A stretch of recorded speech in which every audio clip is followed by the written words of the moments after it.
2 de cada 100 personas con dolor lumbar podrían tener cáncer. Las personas que juegan videojuegos tienden a crear habilidades más allá de las Mm. personas que no juegan. Bastante controvertido, un tema que puede despertar un poco odio en mucha gente. Si no te vacunas, no puedes ir a la escuela. Si no te vacunas, no puedes viajar. Si no te vacunas, pierdes tu trabajo. Tengo mareos y voy al médico, me diagnostica que tengo mareos.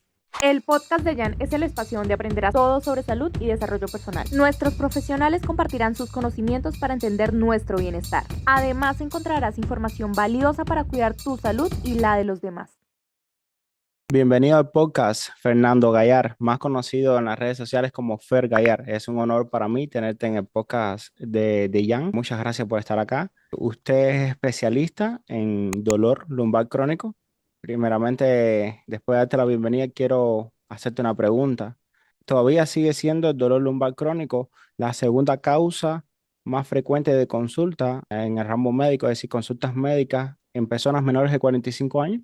Desde mi experiencia, Jan, y lo primero, antes de nada, muchas gracias por la invitación al podcast y por darme la oportunidad, ¿no? de que este mensaje llegue a más personas, que creo que es importante, en primer lugar, saber eso.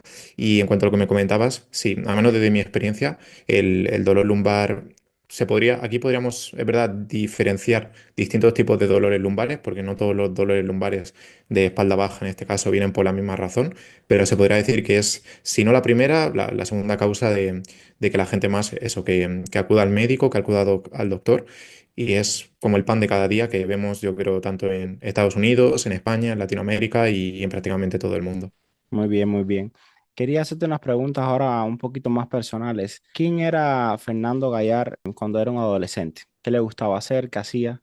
Pues a ver, yo es verdad que he tenido, aunque ahora mi contenido y los vídeos que voy publicando en mis redes sociales y demás estén enfocados mucho en tema de ejercicio, en tema de salud y demás, yo he tenido mis idas y venidas, como se suele decir, y cuando era muy niño, muy pequeño, es verdad que me gustaba mucho el fútbol, era una persona bastante activa, que me gustaba siempre estar en la calle jugando con mis amigos, que era justo la época en la que ya empezaban los teléfonos móviles, los ordenadores y todo eso, entonces era una época que ya fue como el cambio de paradigma y es verdad que cuando tuve la etapa de la adolescencia, sí que fue una etapa de impasse, se podría decir, es decir, como un break que hice a nivel de centrarme mucho en los estudios, dejar totalmente de lado el deporte y centrarme también en los videojuegos. O sea, yo he sido una persona que ha llegado a competir en diferentes videojuegos y he sido como, entre comillas, atleta, por llamarlo así, a nivel de videojuegos.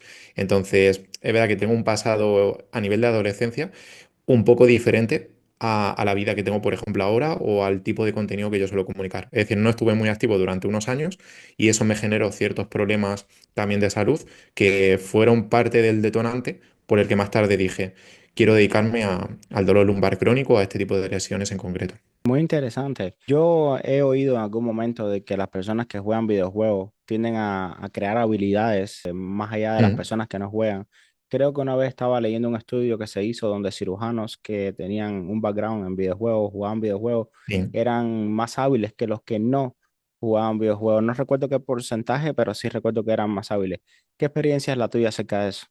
Es verdad que en mi caso yo sí que he escuchado mucho el tema de, sobre todo para cirujanos, cardiólogos y ese tipo de profesiones que cuando te dedicas a videojuegos, porque al final es un, algunas personas le llaman trabajo, otras personas le llaman simplemente ocio. Entonces, como es un trabajo muy manual, muy mecánico, suele ayudar mucho para luego diferentes tipos de profesiones, como el médico cirujano que tiene que operar a un paciente a corazón abierto, por ejemplo, y ya manualmente lo ha trabajado mucho, por ejemplo, con un videojuego, y suele ser como extrapolable al ámbito más práctico, al ámbito más médico, científico o a nivel cirujano, en este caso de especialidad.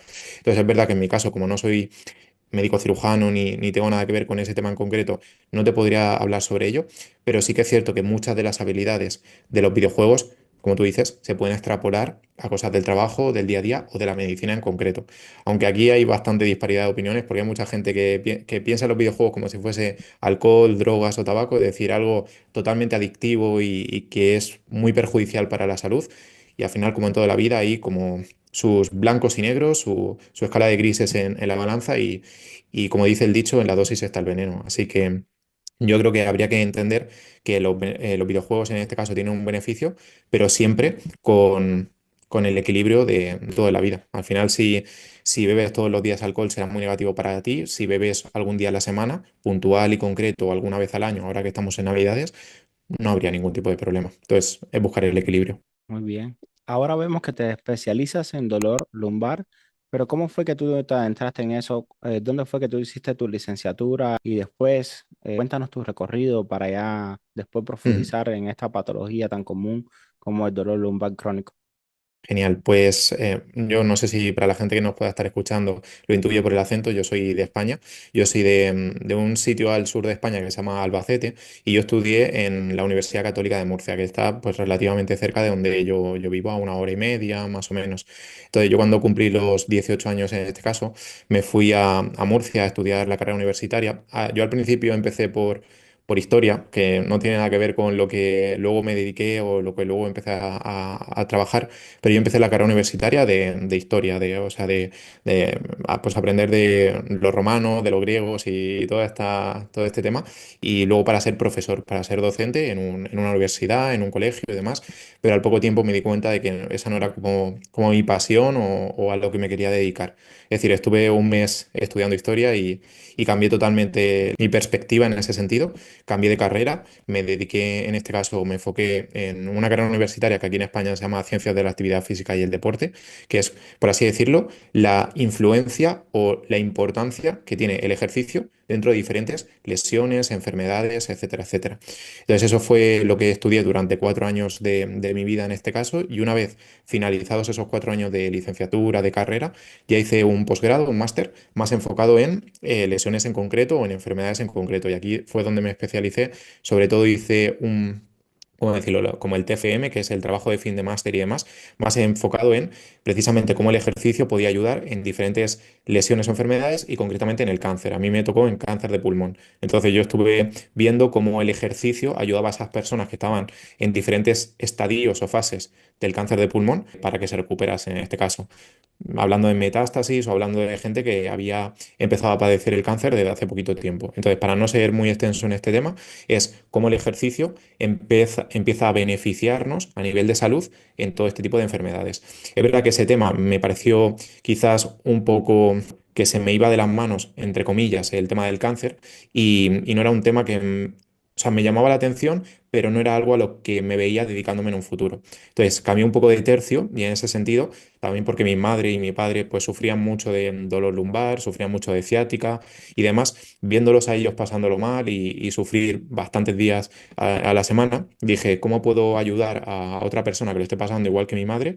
Y en este caso pues dije, ¿por qué no especializarme y empezar a adquirir formación, libros y demás en todo el ámbito del dolor lumbar y de la ciática? Que como tú comentabas, Jan, es como algo bastante frecuente y es el pan de cada día que nos encontramos en consulta. Y a partir de ahí, pues ya durante los siguientes 5 años en este caso, sí que me empecé a centrar o a especializar más en este tema. Y es lo que he estado haciendo con mi proyecto, con mi negocio personal, de ayudar a personas de todo el mundo a quitar el dolor lumbar y la ciática en este caso, que bueno, en términos médicos se pueden utilizar dolor neuropático y otro tipo de situaciones en concreto, pero para que la gente común nos entienda, ciática, dolor por la pierna y en este caso dolor lumbar, dolor de espalda baja. Muy bien, muy bien. Nosotros vamos a después a profundizar un poquito más en los tipos de dolor y la diferencia entre uno y otro, las posibles causas también. Que de Mm, hecho me estabas contando que tú como que te habías especializado un poquito en cáncer durante tu sí, formación. Cáncer también es una de las causas que da a veces dolor lumbar en algunos casos. Quizás no sea lo más frecuente, pero también ocurre y eso es bueno que tú tengas ese entrenamiento y de esa manera lo puedas como también pensar, porque como se dice, lo que no se piensa no se encuentra. sí, Pero quería hacerte una pregunta relacionada con lo que estabas hablando anteriormente y retomando un poquito atrás. Habías estudiado en una universidad católica. A mí me llama sí. la atención. Yo vengo de, por ejemplo, yo soy cubano, vivo en los Estados Unidos en estos momentos, pero yo nunca me formé en ninguna institución católica. Mi pregunta es, ¿qué significa, ya desde el punto de vista práctico, formarse en una universidad católica?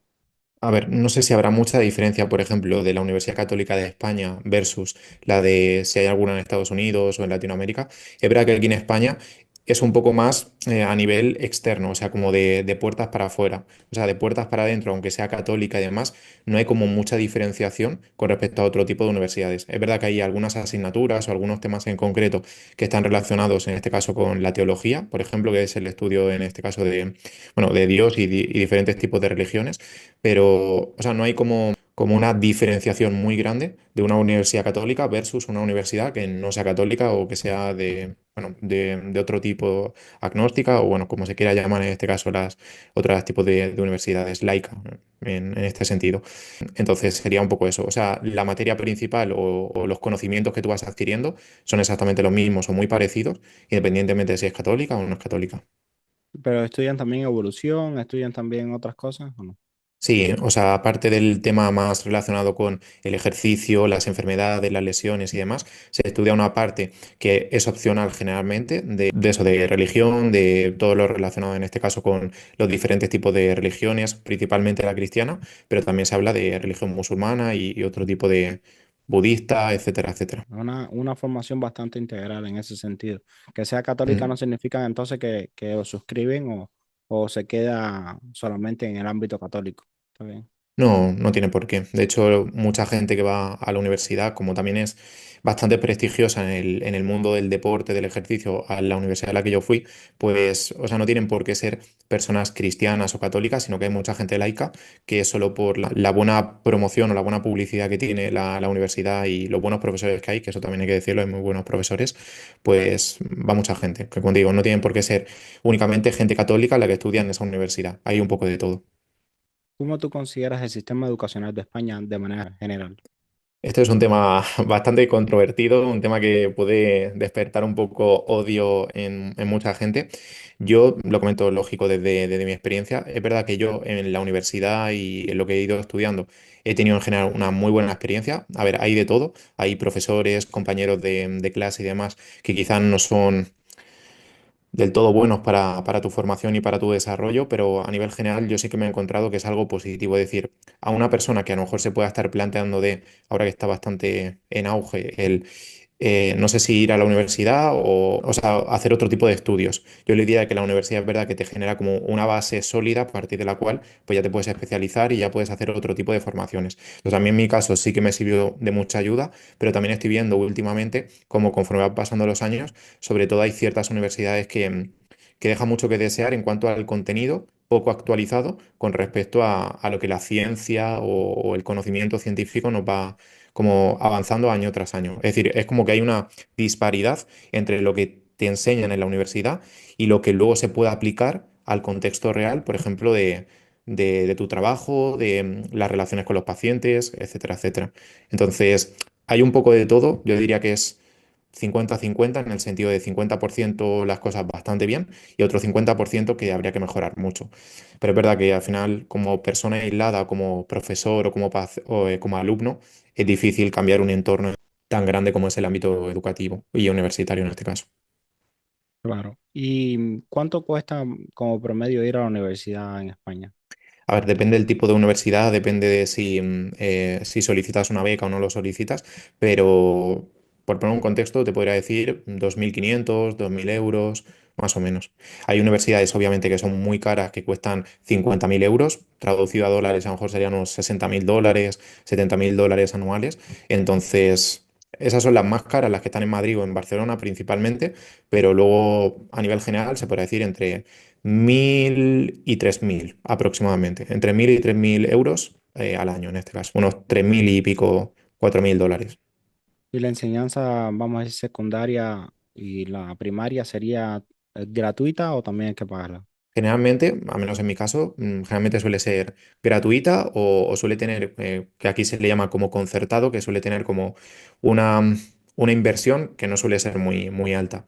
Que no te podría decir la cifra porque yo he estudiado en un instituto público, entonces en mi caso era gratuita, entre comillas, pero bueno, ya se sabe que todo lo gratuito se paga con los impuestos, entonces gratuito, bueno, a término medio.